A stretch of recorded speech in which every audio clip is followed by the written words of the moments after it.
there's one time in the 8 years, maybe one time in the 8 years in the league where I've allowed my emotions to like come out. And it's a meme. And it's officially a GIF. Officially a GIF that can be used. GIF or GIF? I use it the old man way. I'm pretty sure it's a GIF, but the oldies call it a GIF.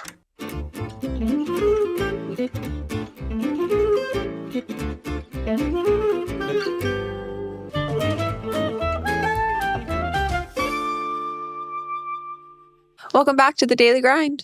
I'm Anna, and this is Cooper. They tried to get rid of us, but they couldn't because it's our house.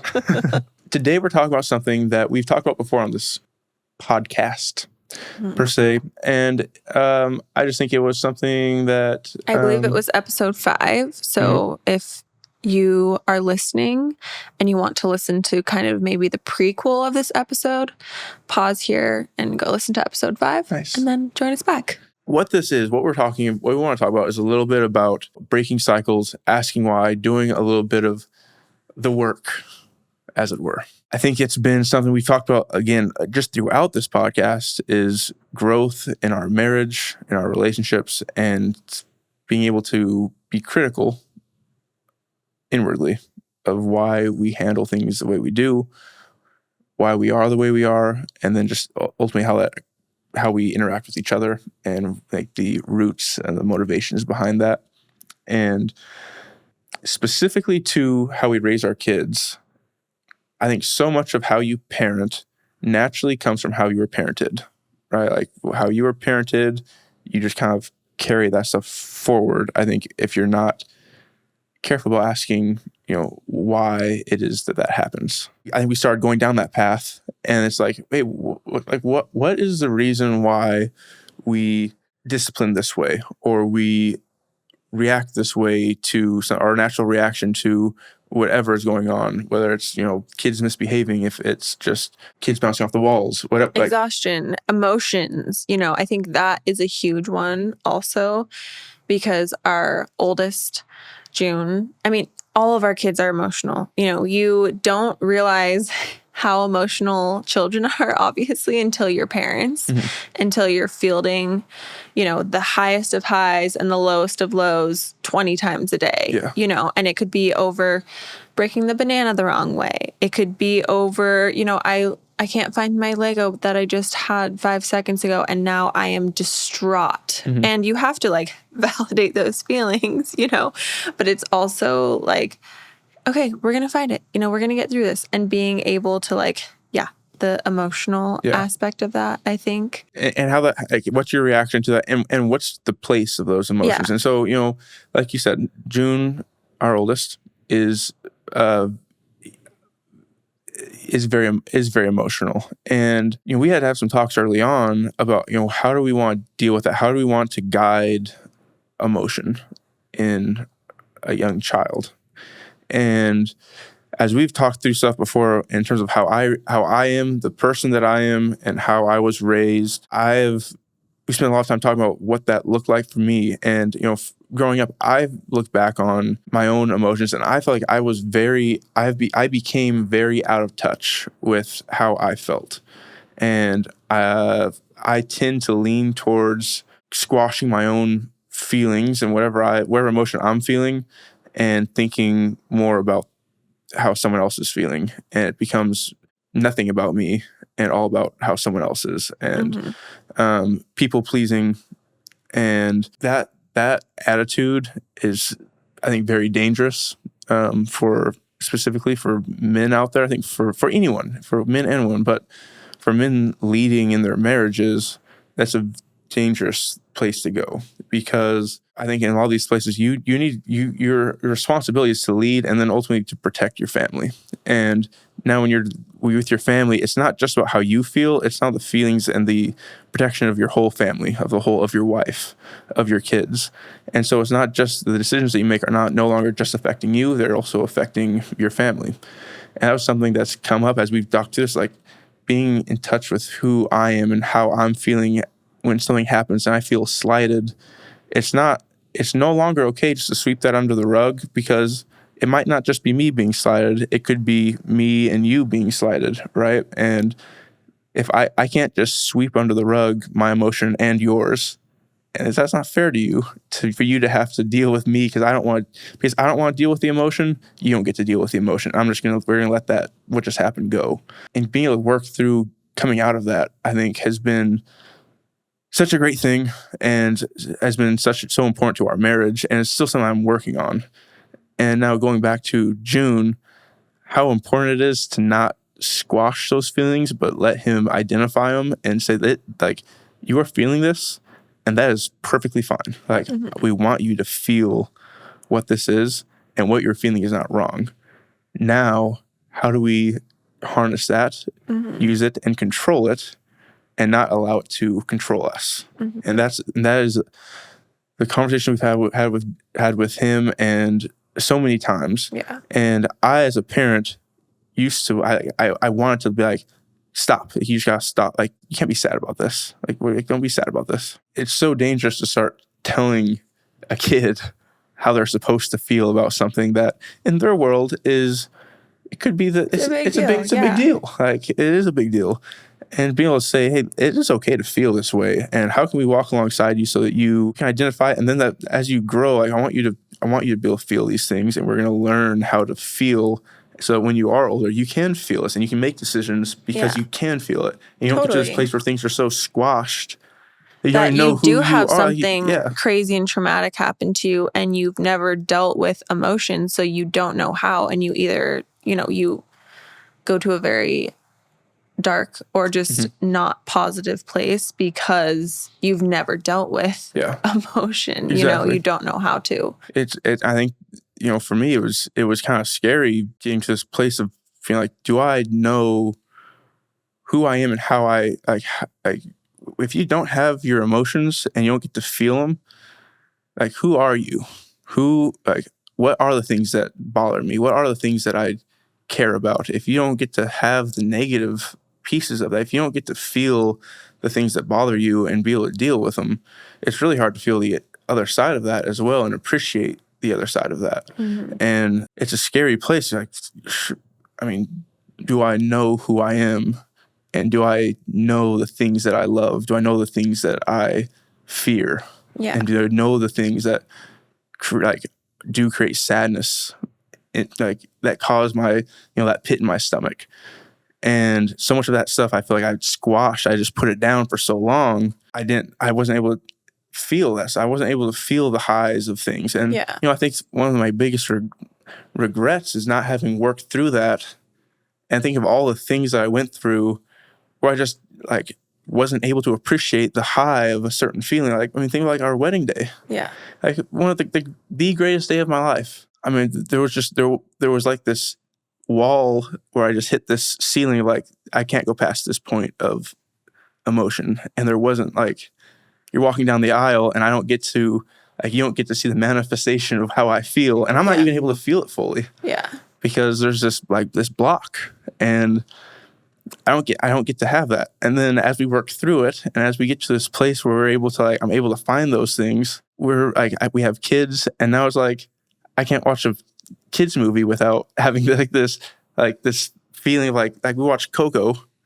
We're having June, and the end of it is the family coming back together, and how incredible this is. And I'm this is about to be I get to have this.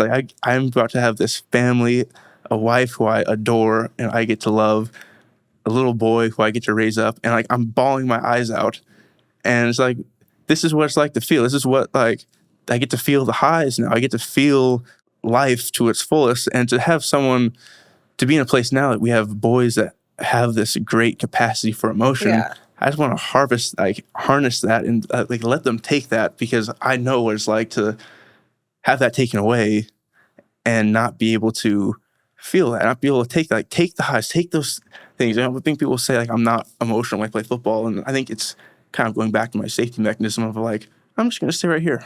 I'm just staying in this place. But I want our boys to be able to have that emotion and be able to control it, because it is important to be able to control your emotions, but to be able to feel it in the richness and the vibrancy of all those highs, and then also feel the feel the low and allow yourself to feel it, but again, not let it control what the decisions you're It's a piece going to of make. life that is, can be used for good and not just sweeping it away like it's nothing, Do you feel like that is a generational thing, or like where do you feel like that stemmed?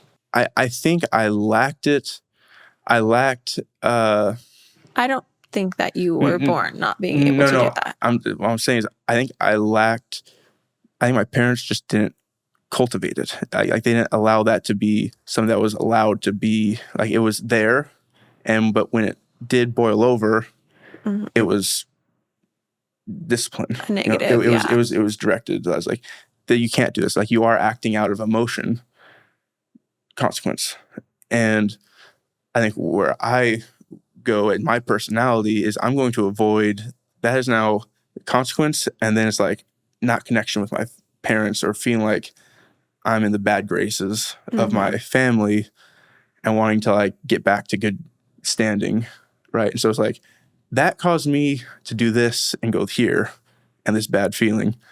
I don't want to do that anymore. So I go all the way back. I'm just not going to feel that way and not let myself even get to that point. And so that's what I'm saying, like that cultivation of like allowing emotion to happen and saying like this emotion is not bad. I think making that clear. And I don't think that was made clear for me growing up. The importance of letting my emotion be there, and that, because that the actions are not always good that come out of emotion. Right.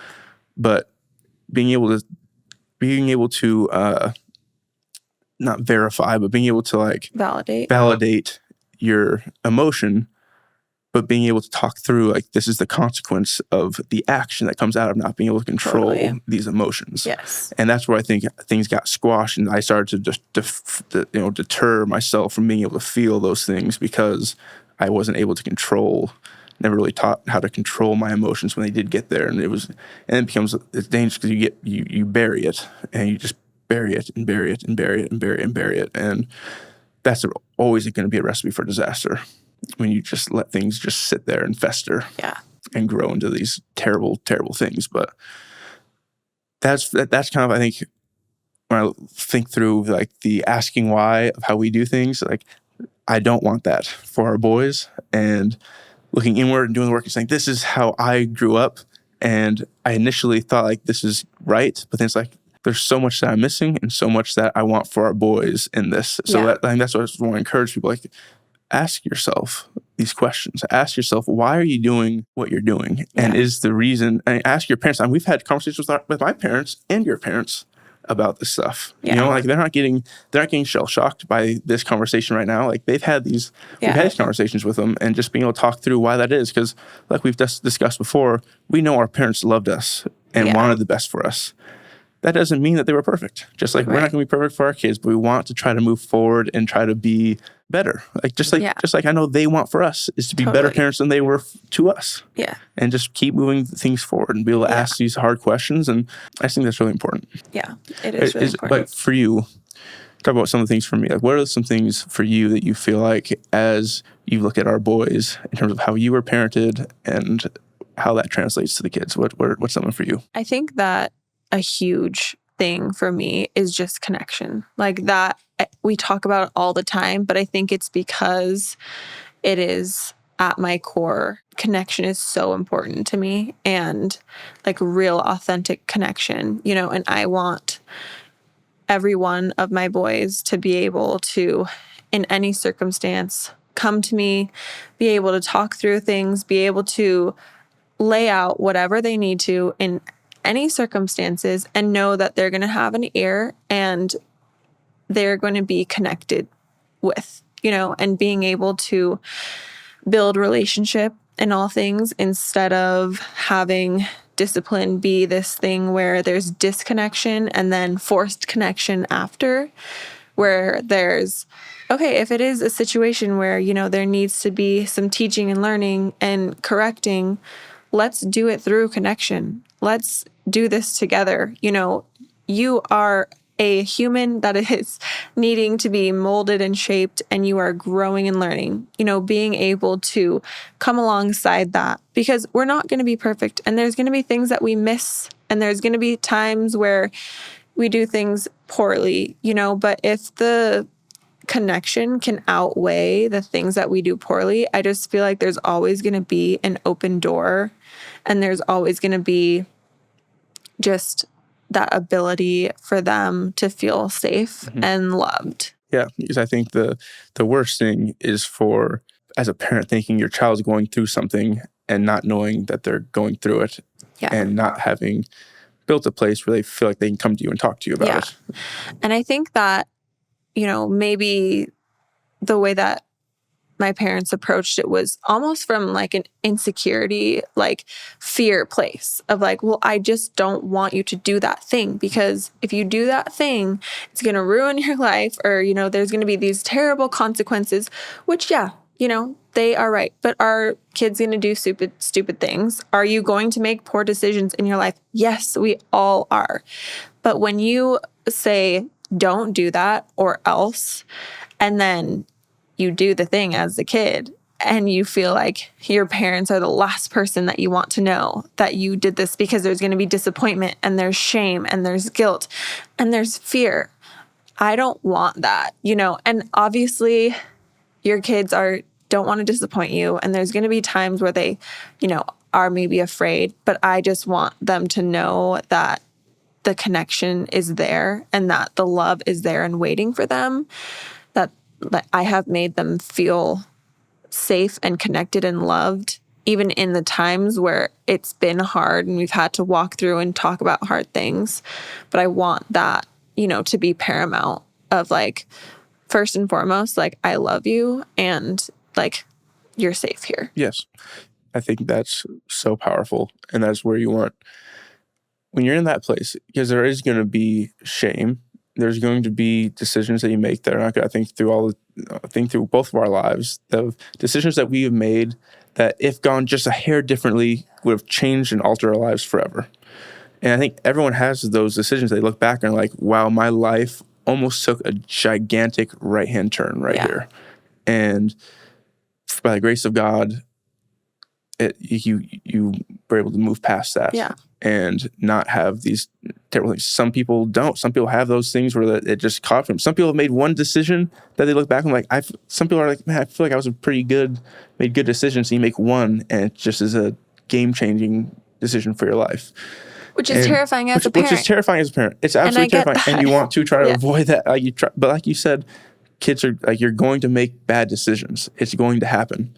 And I'm so thankful that we get to trust that God is holding our boys in their hand, and he loves them more than we could ever imagine. Like, anything that we can comprehend, and he's got a great plan for them.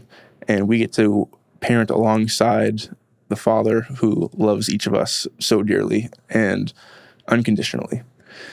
And that is what gives us peace in this, and also why we get to parent. We parent from this place of like, we want to create this safety, and knowing that there's going to be shame, there's going to be decisions that you make that are not good. But we want to be a safe place for you to come and talk to us. And like you've said, you know you are loved regardless of what happened here. And we're going to work through this together. And building that, and knowing that like, you are going to feel shame. You are going to feel alone at times. But we don't want you to feel like you can't take this loneliness and to come to us. And like, we are going to be here to take whatever that is, whatever that shame is, whatever that those feelings are, and like, you can lay them on us, and we're going to work through them together. And we're going to work for a solution and be able to move forward.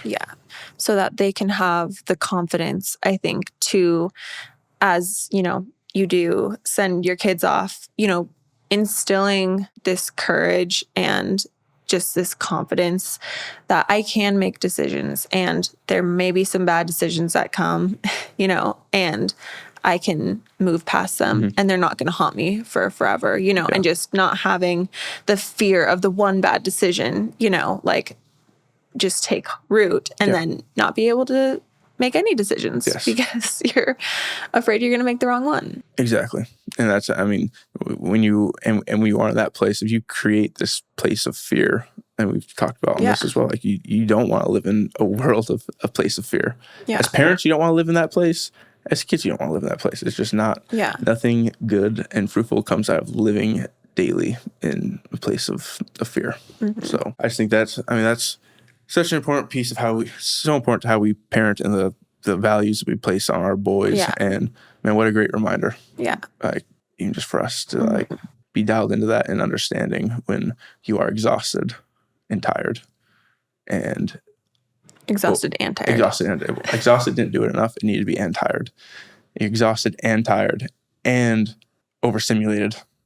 That's like these interactions with your boys on what seemingly are small things are really building the base of creating a safe place to interact with your kids and being able to change behavior, right? We're not trying to correct behavior. We're not trying to change emotion. Yeah. How do you think that, you talked about being able to actually feel and to, like you said, you're a very like level-headed player. How do you feel like being able to maybe unlock some of that like emotion and be able to allow emotion into your life? Do you feel like that's changed any, like the way that you play or anything on the field? I think it's changed the way that I interact with my teammates outside of like between the whistles, I guess. Outside on the field. I think on the field there's just such a heightened sense of focus that when you're in that place, it's like I am in this place to execute my job. When I get on the field, I'm here to execute whatever's asked of me. Yes. As soon as the play ends, my mind snaps out of it. It's like, it doesn't matter what just happened. Next play, you have to go execute again. And so there's no time. Totally. Like for me, there's no time for emotion. Yeah. There's no time for anything. It's just like, we just need to go execute next thing.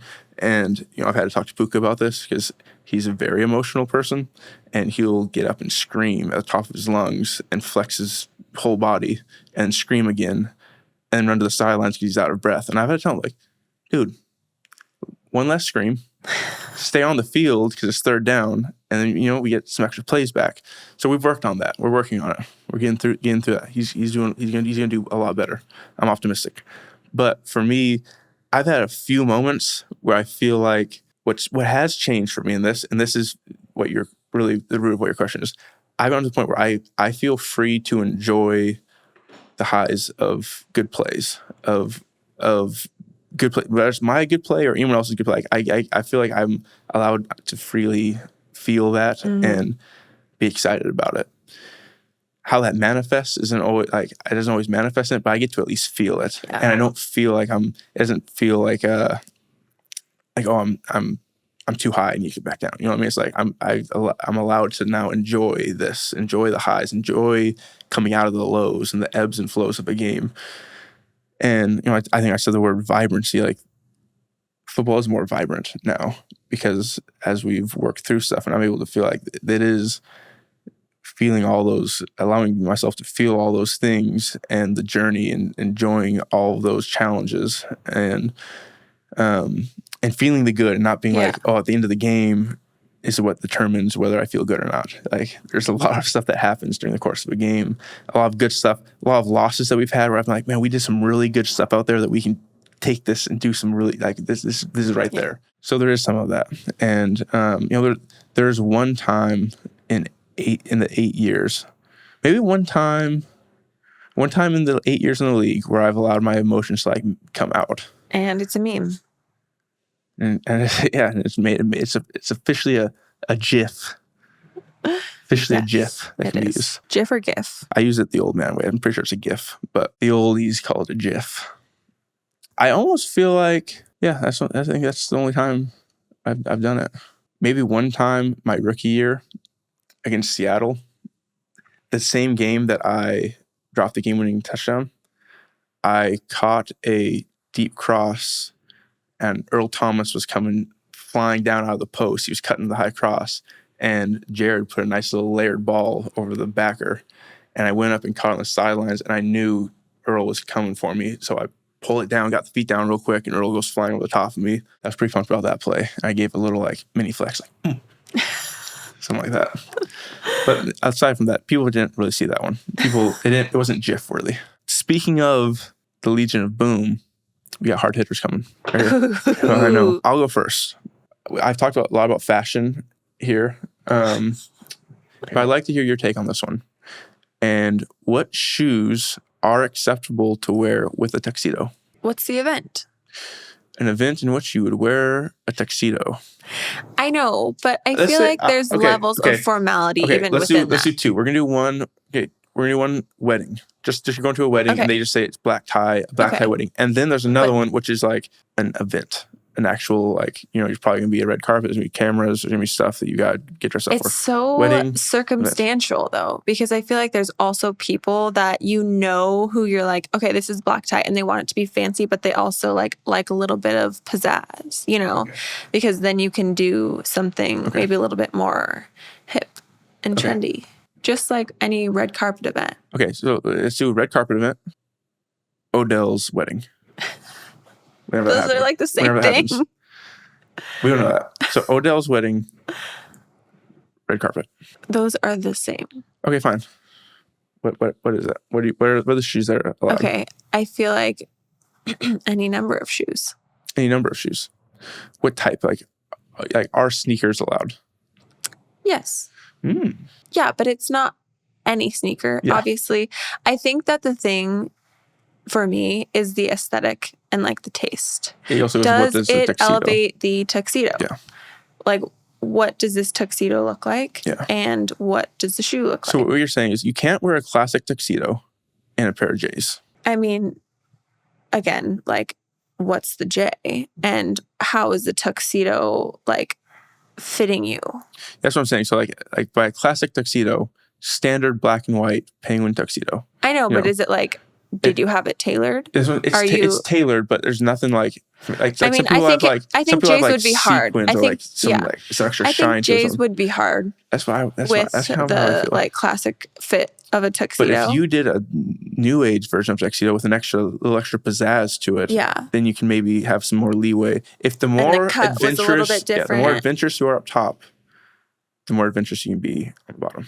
Yeah, and also just the way that it fits you. I think too, like, how is it cut? And I know there's obviously like a specific tuxedo, cut, but if it's cut differently and it makes sense, like, it's possible. You can do it. Most people, what I'm getting from this is that most people shouldn't do it. Yeah. Okay. Most people shouldn't. Keep it clean. Yeah. Nice. I think that's probably what's going to look best if you're just like, if you're wondering, wear a like dress shoe. Yes. Yeah, I think that's really what it is, because some people wear a tuxedo and they want to wear something like, I want to do something to be different, to stand out. That's not really the whole deal with tuxedos. Like everyone's kind of looking the same. Yeah. Except some people's are tailored nicely and some, unfortunately, are not. Yeah. Which is fine. It's a tuxedo. Everyone's uncomfortable. That's what's most important. So here's a hard hitter. It might be a hard thing. But getting to this place of realizing there's someone out there who is hated by nearly everyone on this planet. And all that they want to do and all that they do ultimately is help people. And this person is autocorrect. And autocorrect we carry it around with us every day, and it's saving our lives from saying some of the most ridiculous things. And all we do is yell at it and blame it for all of our mistakes. And so this is what I think. I just want to take a second and tell someone, turn off autocorrect for a day. Turn off for a day and see what absolute ridiculous stuff that you've been texting to all of your friends. And you'll be so thankful. You'll be so thankful for autocorrect. For like you have friends that are like, your sentence makes no sense. These aren't even, like, you got numbers in here that are not even supposed to, like, what are these? But autocorrect has been changing those things to legible sentences for you. And you get mad because it turns love into move one time. Like you get one little word here or there. And I will say that autocorrect, for whatever reason, can't do the simple things. The simple ones don't. Yeah. Well, my autocorrect is always changing my words that are spelled correctly to something not. Well and wheel seems to have an issue with. Or like led and there. fed. I'm like, no, I wanted to say led, and you changed it to fed 3 times in a row. And then I literally had to. I will say, I think what happens is autocorrect is so overworked because it's correcting everyone's nonsense that it can't do everything. They allowed autocorrect. They're helping autocorrect a little bit because they have the edit now. Now they allow you to go back in. Yes. And make some changes. And that is really helpful because then you don't get as mad at autocorrect because you're like, okay, that was annoying. Yes. But you don't have to just star it. You can like actually change it. Yeah. Which is huge. Yeah. And autocorrect now has a buddy called Edit to come alongside it and help. Do you think that the edit thing has been more helpful or caused more problems for people? I think it's helpful because it has a tag. You know, it's. I know, but it could be manipulated. Yeah. You know, pretty easily. I'm sure no one does that. People are really honest, which is another thing I want to touch on here real quick. I don't know if you guys saw the Copa America situation at Hard Rock. So people broke into the stadium for the final for Colombia, Argentina. And so they broke in. People with tickets weren't allowed into the game because people broke in, they pushed everyone out. Okay, you can't be in here, right? Then there was a crush that was happening. So they had to okay, we need to open the gates. People come flooding in. Then once you get capacity, boom, it's off. So people that had bought tickets don't get to go into the stadium. That's and there's just a bunch of people that went in there, right? And guess what people were upset about? The security. The security obviously was a terrible, I can't believe the security was so bad. Such a terrible situation. Not the people that and stole no one addresses the fact that these people I'm not saying these, I'm saying all people, we gotta bring it together. We just have to be better, right? Security shouldn't be there to keep that from happening. Yeah. Security should be there to help make sure the flow of everything into the stadium is smoothly. How did a mass movement for people to try to get in without tickets happen though? How did that happen? There must have been we're just going to rush the stadium. That had to have been I don't know. But the point is people let's address it as humanity. Let's say, you know what? It's not about security. I'm sure that stadium was lit though because everybody who was in there was coming through the air ducts and stuff. Was this was life or death. Yeah. So let's just be better. Just be better. Okay, so hard hitters. This is one that I think parents everywhere can relate with. Parents of children over maybe 4 or 5. 5-ish. I feel like the lowest is probably 4. Yeah. And this might be a little sciencey. Are Legos a solid or a gas? And this is my thought on this. They look like a solid. You step on them, they're definitely a solid because they pierce your skin and cause you to bleed everywhere.